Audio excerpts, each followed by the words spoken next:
suis arrivé au sein du groupe ERAM il y a un an de cela pour plusieurs raisons.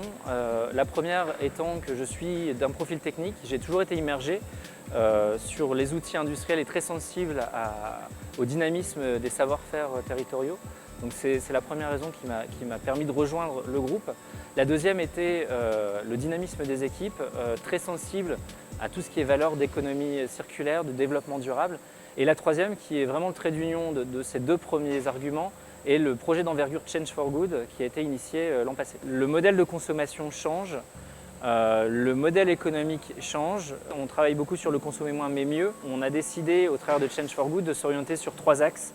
Les nouveaux modes de consommation, les nouveaux modes de production et les nouveaux modes de relation. Je peux citer par exemple l'économie de la fonctionnalité avec Atelier Bocage. C'est un modèle de location. L'objectif, vous louez votre paire de chaussures pendant 2 mois. En contrepartie, vous la ramenez au bout de ces 2 mois. Celle-ci aura une seconde vie, sera reconditionnée dans nos ateliers à Montjean-sur-Loire. L'un des autres chantiers initiés concerne le recyclage. Une initiative qui est pilotée cette fois-ci par TBS, qui eux travaillent sur la logistique inversée. L'objectif étant que le produit fin de vie nous soit retourné et que nous puissions gérer sa fin de vie. Les prochaines étapes seront de travailler sur la durabilité de nos produits, sur la gestion de la fin de vie de nos produits et travailler à éco-concevoir en vue de mieux réparer nos produits.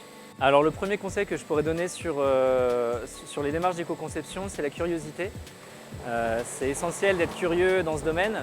La deuxième chose, c'est d'être à l'écoute de toutes les parties prenantes, de donner du sens à nos actions et surtout de ne pas opérer seul, puisque ce sont des projets d'envergure, ce sont des projets qui vont faire intervenir différents corps de métier, différentes sensibilités humaines. Et donc il faut absolument que ce soit des projets d'entreprise.